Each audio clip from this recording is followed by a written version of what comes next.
Hey guys, today we're going to talk about the journal entries are necessary that are necessary for a merchandiser, and we're going to take a look at a set of different transactions that have taken place here in the month of May, and they took place between two different companies, between Sky Company and Big Company. Okay, so Sky Company is going to be making the sales, and Big Company is going to be making the purchases. So we're going to take a look at these different transactions from firstly from Sky Company's perspective, and then we'll come back and we'll take a look at these from the perspective of Big Company.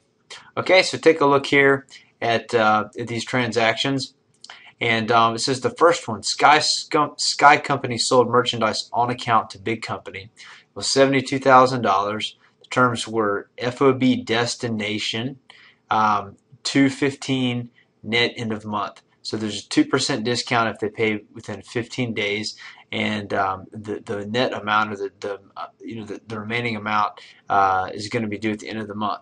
The cost of the merchandise sold was $43,200. Okay, guys, so this is what our entries are going to look like for this first sale. Now we're using the perpetual system. That means so that not only are we first going to record our sale here with a credit to sales and our accounts receivable with a debit to accounts receivable, but we also have to make the second half, this other part of that's necessary to fully record the transaction, and that's to show the effect on our inventory. Okay, so we have a credit to inventory, so we are reducing the asset with the credit, and we're increasing an expense with cost of goods sold. So cost of goods sold represents the expenses of selling inventory. So when we own the inventory before we've sold it, it's an asset, and after we've sold it, it's no longer a resource of the company, and therefore we've got to go on and expense that. Second day here, it says Sky Company paid freight of $3,000 for delivery of the merchandise sold to Big Company on May 1st. Okay, so the title is going to transfer once it arrives at its destination. So in a case like that, it's typical for the seller to pay for that, for the delivery expense. Let's take a look at what the entry will look like. Okay guys, so from the seller's perspective, we record this delivery expense. It was $3,000, and we paid cash for that, so we have a credit to $3,000 to represent that. So that's an expense of getting the inventory from us to them, okay? And it was FOB destination, so that means that like I said before, that at the destination, that's when the title is going to transfer, or the ownership will transfer. On the 5th here, Sky Company sold merchandise on account to Big Company at $48,500. There's no discount offered here. Simply the total amount is due at the end of the month. That's what that means. Net due is at the end of the month. The cost of the merchandise sold was $30,000. Okay, so once again we record our sale. We record the amount for accounts receivable here, okay, because cash is not exchanged hands at this point. The cost of the merchandise that we sold, the inventory was on our books at the value of $30,000. We remove that with a credit and expense it with a debit to cost of merchandise sold.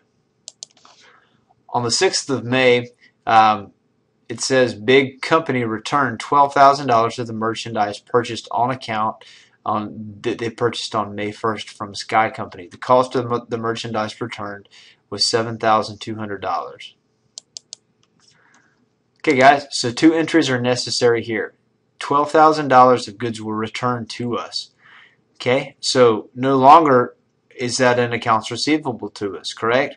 They no longer owe us that $12,000 because they returned the inventory to us. So we're going to go on here and we're going to credit accounts receivable. And instead of just debiting sales, we're going to debit sales, returns, and allowances, and that allows us to keep a little better tabs on the amounts that were returns, versus just going on and debiting sales right out. Can't forget the impact of this transaction on our inventory levels. Thus, we need to debit inventory to increase it because now we have the inventory. We need to reduce our cost of merchandise sold because it's back on our books as a resource that we can sell at a later date. It says here on the 9th, the Big Company paid freight of $1,800 on the May 5th purchase from Sky Company. Sky Company, okay, so that's this one right here. Okay, So if we take a look up here, it says the May 5th purchase, FOB shipping point. So at the shipping point, that's when the title transferred. So typically the company making the purchase is the one that's going to handle the payment of the shipping there. So there's actually not going to be any required entry for the seller standpoint on this date. On the 15th, it says Sky Company sold merchandise on account to Big Company, $64,000. Terms were FOB shipping point, 110, net 30. Okay, so there's a 1% discount if we pay it within 10 days, and the entire amount is due in 30 days, regardless of if we decide to pay for it within the first 10. If we pay for it after those 10 days, we will not be able to get a discount. Sky Company paid the freight charges of $2,500, which was added to the invoice. The cost of the merchandise sold was $38,400. So there's a whole lot going on here, right, in this transaction here. Notice that the seller paid the shipping charges here. However, that was not their responsibility, so we're going to have to account for this a little differently. Okay. So first thing, we made a sale of $64,000. We record that. We record the debit to our accounts receivable. Okay. We also have to record the fact that the inventory costing us $38,400 is now no longer a resource of ours because we've sold it to somebody. So we need to expense that, which we have. And then this part here is to account for the shipping charges that we paid as the seller. And they were not our responsibility, right? Cash went out, so we show a credit to reduce that. And we have an accounts receivable here of $2,500. That represents an additional amount that the buyer is going to pay for us to reimburse us for the delivery. We do not record a delivery expense because this was not an expense of our company. This was simply us paying for an expense of another company. They're going to repay us. Therefore, we have an accounts receivable on the books. It says, Big Company paid Sky Company for the purchases of May 1st, less the discount and less the return of May 6th.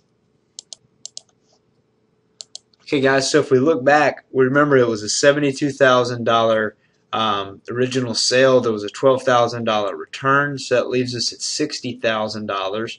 However, they paid us within the time period in order to acquire the discount, which was 2%. $60,000 times 2% gives us $1,200. So that's the discount.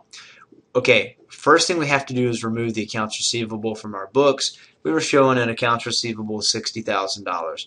We remove that with a credit. We actually only received $58,800. Sales discounts, right? This is where we record. This is where we record this. This shows the discount that they were able to take. Those sales discounts and any returns are naturally going to show up on our multi-step income statement as a reduction to sales in order to arrive at net sales. These returns and allowances also will reduce sales to arrive at net sales. Okay, on the 25th, Big Company paid Sky Company on account for the purchase of May 15th, less the discount. Okay, first things first. The sale was $64,000, and we had $2,500 shipping for a total of $66,500 that we had on our books that they owed us. They're going to pay us, but they're only going to pay us $65,860, right? Well, that's because there's a $640 discount here. That's equal to the $64,000 they owed us, reduced by the 1% discount. The difference between the full amount that they were going to pay us and the discount they get for paying early is the $65,860, which we actually received in cash. Let's take a look at this last transaction here. This one's pretty easy. They're paying us for the purchase that they had on the 5th. It was $48,500. We had an accounts receivable on our book. Now that we're receiving the actual payment, we're going to increase that the asset of cash with a debit, and we're going to reduce accounts receivable with a credit. That's it for the side of the seller. Now let's take a look in the next video as to the way things will look from the perspective of the buyer.